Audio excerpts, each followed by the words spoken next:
Hello friends, जय हिंद। आज हम थोड़ा ये जो ज्ञानवापी कंट्रोवर्सी चल रही है, इससे ज्ञानवापी काशी विश्वनाथ मंदिर कहते हैं कि यहाँ पहले काशी विश्वनाथ मंदिर था। अभी औरंगजेब के बाद से यहाँ ज्ञानवापी मस्जिद बन गई है और मस्जिद को वापस हिंदू पक्ष क्लेम कर रहा है और ये कह रहा है कि भाई ये तो हमारी ज़मीन है, हमें दीजिए आप, जैसे बाबरी मस्जिद दी है उसी तरीके से। लेकिन अभी हम देखते हैं कि है क्या, ये कंट्रोवर्सी क्या है। देखिए, सबसे पहले तो कुछ एक फ़ोटोज़ मैं आपको दिखा देता हूँ। ये देखिए आपके सामने कुछ एक फोटोज नजर आ रही है जिसमें ये देखिए, ये नंदी हैं और नंदी भगवान शिव के मंदिर में ही पाए जाते हैं और ये नंदी जो है ज्ञानवापी मस्जिद में पाए गए हैं। और आप ये देखिए कि ज्ञानवापी मस्जिद और काशी विश्वनाथ मंदिर, ये तो ज्ञानवापी मस्जिद है और ये काशी विश्वनाथ मंदिर है। ये एक एरियल फोटो है जिससे आपको स्पष्ट पता लगता है कि एक दूसरे के सटे हुए हैं। अब सटे हुए क्यों हैं? कहा यह जाता है कि पहले यहाँ जो ये ज्ञानवापी मस्जिद है इसकी जगह काशी विश्वनाथ मंदिर होता था। औरंगजेब ने 1669 में इसको तोड़ करके यहाँ मस्जिद बना दी और फिर हमारे कुछ हिंदू राजाओं ने उसी के साइड में एक मंदिर बना लिया पूजा अर्चना करने के लिए। और क्लेम ये किया जाता है कि ज्ञानवापी मस्जिद जो है पहले मंदिर थी। क्यों क्लेम किया जाता है? आप ये देखो, जो उसकी किबला वॉल है, जो वॉल उसकी मक्का की तरफ फेस कर रही है, उस वॉल में सारे हिंदू आर्किटेक्चर, ये पिलर्स जितने भी नज़र आ रहे हैं सब हिंदू हैं। आप इधर इस फोटो में देखिए, इधर मॉस्क है, मॉस्क की जो ये वाली दीवार है इसमें सारा हिंदू आर्किटेक्चर है। अंदर एक नंदी की फ़ोटो मिली है और उसके साथ साथ आप देखिए कि वहाँ पर मस्जिद के अंदर अभी जब वजू खाना, सो कॉल्ड वजू खाने से जो हाथ धोने का स्थान होता है, वहाँ से जब ये हटाया गया, पानी हटाया गया, तो उसके नीचे शिवलिंग मिला है। हिंदू कहते हैं, देखिए शिवलिंग अपने आप में एक सबूत है। ये देखिए, ये शिवलिंग मिला है, ये कुआं है जिसके अंदर ये यहाँ आप शिवलिंग साफ देख सकते हैं और ये मस्जिद के अंदर मिला। और हिंदू पक्ष ये कहता है कि भाई देखो, जहाँ शिवलिंग है, ये उस टाइम औरंगजेब ने जब तोड़ा उस टाइम यहाँ के पंडित ने जो है शिवलिंग को बचा करके कुएं में सुरक्षित डाल दिया और तब से ये वहीं पर है। और इस प्रकार से हिंदू पक्ष क्लेम करता है कि जो ज्ञानवापी मस्जिद का इलाका है वो मस्जिद नहीं है, ये हमारा काशी विश्वनाथ मंदिर है। यहाँ स्वयंभू श्री विश्वेश्वर विराजमान है तथा इसको वापस हिंदू पक्ष को सौंपा जाए। अब हम आगे चलते हैं। देखिए, ज्ञानवापी मस्जिद की पूरी कंट्रोवर्सी है क्या। देखिए, काशी विश्वनाथ मंदिर या ज्ञानवापी मॉस्क का जो इलाका है उसके साइड में अभी दूसरा काशी विश्वनाथ मंदिर बना हुआ है, बिल्कुल सटे हुए। लेकिन ज्ञानवापी मॉस्क का इलाका या काशी विश्वनाथ मंदिर जिसको हिंदू क्लेम करते हैं, वो हमारे 12 ज्योतिर्लिंगों में से एक है। ये 12 ज्योतिर्लिंग हिंदू धर्म में बड़ी महत्व रखते हैं, आप सभी को पता है। अब इसका वर्णन 3री-4थी सेंचुरी एडी के स्कंद पुराण में भी इसका वर्णन है, जिसके काशी खंड में ये लिखा है कि यहाँ एक मंदिर मौजूद है। 7वीं शताब्दी एडी में जो एक चाइनीज ट्रेवलर ह्वेनसांग आया था, H for Hiuen Tsang and H for Harsha, Harsha के समय में आया था, उसने भी कहा भाई एक मंदिर है यहाँ बड़ा प्रोमिनेंट काशी में।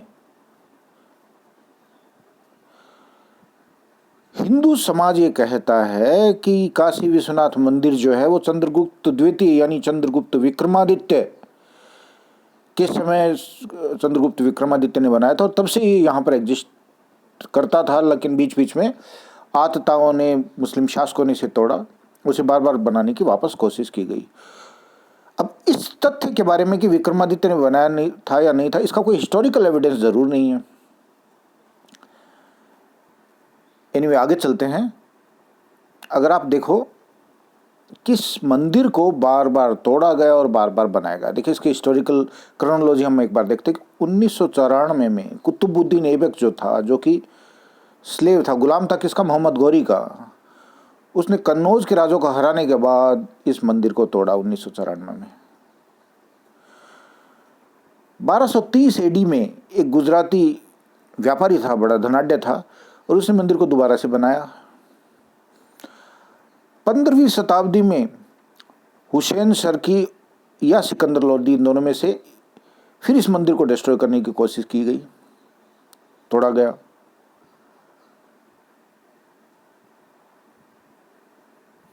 1585 एडी में राजा मान सिंह जयपुर के और राजा टोडरमल जो है उन्होंने इस मंदिर को रिबिल्ड किया, दोनों ने मिलकर। टोडरमल फाइनेंस मिनिस्टर होते थे अकबर के और राजा मान सिंह के बहुत बड़े जनरल होते थे अकबर के, जो कि जयपुर के महाराजा थे।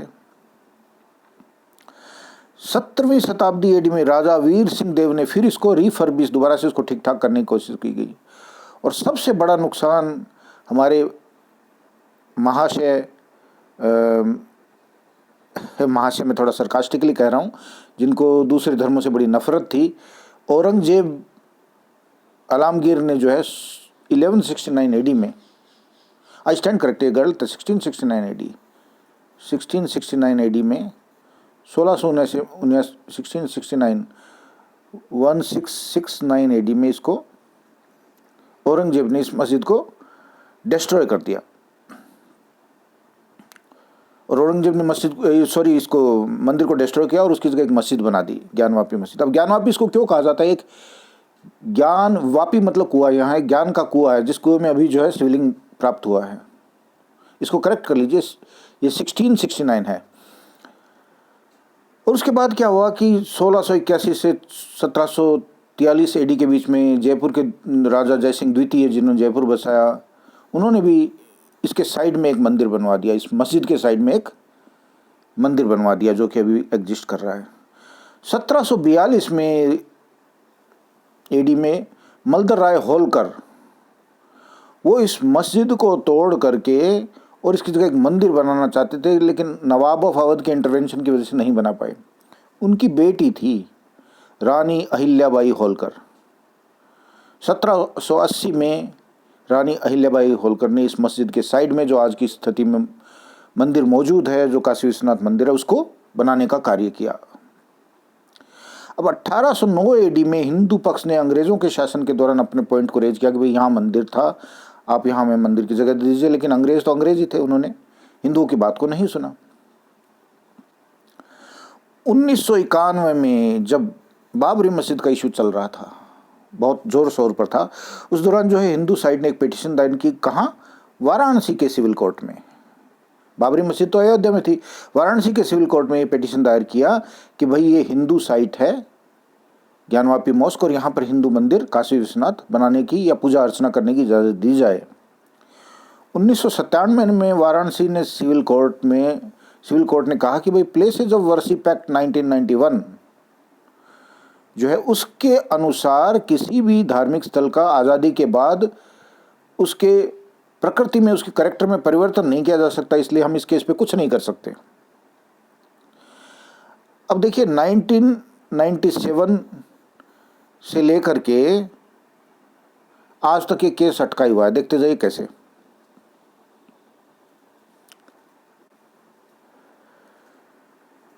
उन्नीस से 2019 तक लगभग 20 साल तक ये इलाहाबाद हाईकोर्ट में स्टे लगा रहा है। इसमें 2019 में इसका स्टे टूटा तो हिंदू पक्ष ने फिर से अपनी डिमांड की। 2021 में 5 हिंदू महिलाओं ने ये कहा कि भाई यहाँ श्रृंगार गौरी की साइट है या श्रृंगार गौरी का मंदिर है और हमें वहाँ पूजा अर्चना की आवश्यकता है, हम करना चाहते हैं। अब देखिए श्रृंगार गौरी जो है वो इसी काशी विश्वनाथ मंदिर का एक हिस्सा है, जहाँ गौरी की पूजा अर्चना की जाती है हिंदू मान्यताओं के अनुसार। 8 अप्रैल 2022 को जो सिविल कोर्ट है वाराणसी का, उसने आदेश दिया कि भाई इसका एक सर्वे किया जाए आर्कोलॉजिकल सर्वे के द्वारा कि क्या यहाँ हिंदू मंदिर था या क्या हिंदू मंदिर के इसमें अवशेष हैं। मुस्लिम पक्ष ने इसको रोकने की कोशिश की, सुप्रीम कोर्ट तक गए। सुप्रीम कोर्ट ने कहा भाई सर्वे होने दो, सर्वे जो है उसका कैरेक्टर चेंज नहीं करता, सर्वे को चलने दो। और सर्वे 3 दिन तक किया गया और एक बड़ी आश्चर्य की, या आश्चर्य तो क्या कहें, वहाँ जो है शिवलिंग पाया गया कुएं के अंदर, जो वजू खाने का इलाका था वहाँ शिवलिंग पाया। तब से लेकर के अब तक ये केस सब जुडिस और केस चल रहा है। तो ये था ब्रॉडली काशी विश्वनाथ मंदिर का इतिहास और उसमें अभी क्या मौजूदा स्थिति क्या है। अब देखिए हम थोड़ा आगे चलते हैं समझने के लिए कि भाई ये किस वजह से ये हिंदू पक्ष को नहीं दिया गया। ये प्लेसेस ऑफ वर्शिप एक्ट 1991 क्या है, what is this places of worship act 1991, उसके बारे में थोड़ा समझते हैं। देखिए जब 1991 में बाबरी मस्जिद का इशू अपने चरम पर था, उस दौरान नरसिम्हा राव जी की सरकार थी और उन्होंने उस खतरे को भांपते हुए एक नियम बनाया कि भी देखो बाबरी मस्जिद वाले इशू को तो टाल दो, वो एक अभी चल रहा है, उसको छोड़ते हुए बाकी जितने भी मंदिर मस्जिद गुरुद्वारे या प्लेसेस ऑफ वर्शिप हैं वो उसी रूप में रहेंगे जो कि 15 अगस्त 1947 को थे। उनका कैरेक्टर यानी उनकी प्रकृति जो है वो उसी रूप में मेंटेन की जाएगी जैसा कि 1947 में था। ये सेक्शन 4(1) जो है 1991 एक्ट का सेक्शन 4(1) ये कहता है। ये कानून पास कर दिया। और अगर कोई लीगल प्रोसीडिंग्स किसी कोर्ट में चल रही है जो कि किसी प्लेस ऑफ वर्शिप के कैरेक्टर को चेंज करने की मांग करती है, वो जुलाई 1951 में जब से ये एक्ट प्रोमलगेट हुआ है तब से रद्द हो जाएंगी। यानी किसी भी प्रकार की प्रोसीडिंग अगर किसी कोर्ट में बाबरी मस्जिद राम जन्मभूमि को छोड़ करके जो भी चल रही है वो रद्द हो जाएंगी और हर रिलीजियस प्लेस का कैरेक्टर वही रहेगा जो 15 अगस्त 1947 को था। उसके बाद कोई चेंज नहीं किया जाएगा। सिर्फ और सिर्फ राम जन्मभूमि बाबरी मस्जिद केस जो है वो इससे एक्सक्लूड किया जाएगा क्योंकि वो उस टाइम एक ज्वलंत राजनीतिक और धार्मिक मुद्दा था। अब देखिए, ये नियम तो इन्होंने बना दिया।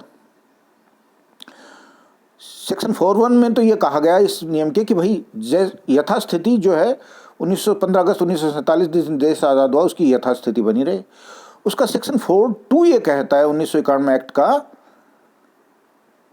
कि 15 अगस्त 1947 के बाद भी अगर किसी धार्मिक स्थान में परिवर्तन किया गया तो वापस 15 अगस्त 1947 के स्टेटस पर उसको ले जाया जाएगा। यानी 15 अगस्त 1947 को कोई जगह मस्जिद थी और उसको बाद में मंदिर बना दिया गया तो वापस उसको मस्जिद बनाया जाएगा। या वाइस वर्सा, अगर मान लो कहीं 1950 में कुछ हुआ, किसी मंदिर को तोड़ के मस्जिद बना देगी तो उसको वापस बना दिया जाएगा। यानी कि देश की आज़ादी वाला इसका कट ऑफ डेट है। और सेक्शन 4(3) ये कहता है, वहाँ एक एग्जम्पशन है कि अगर किसी प्लेस ऑफ वर्शिप को अमासरा एक्ट 1958, अमासरा क्या है?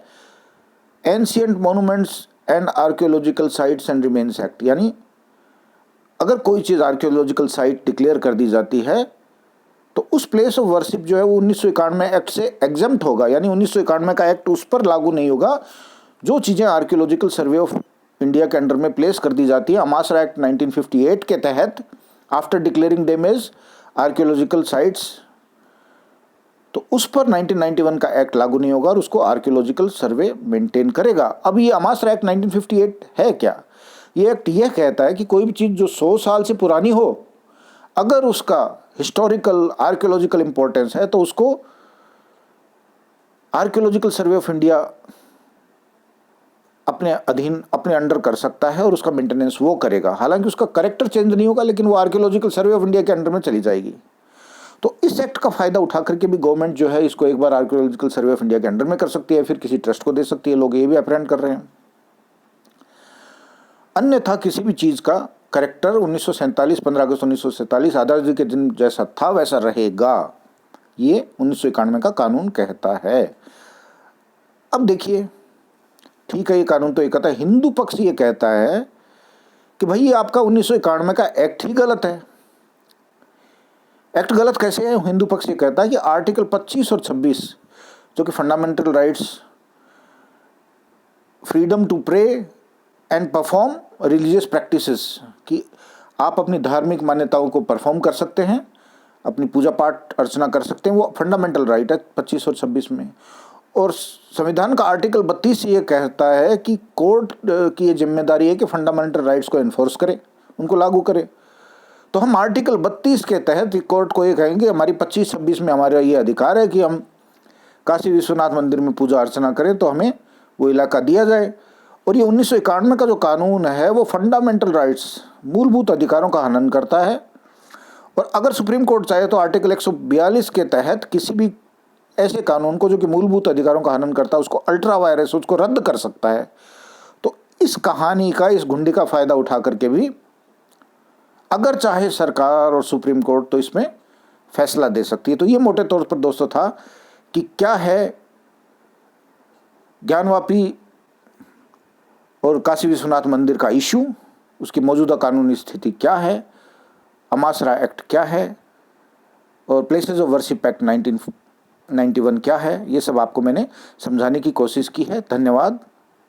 जय हिंद।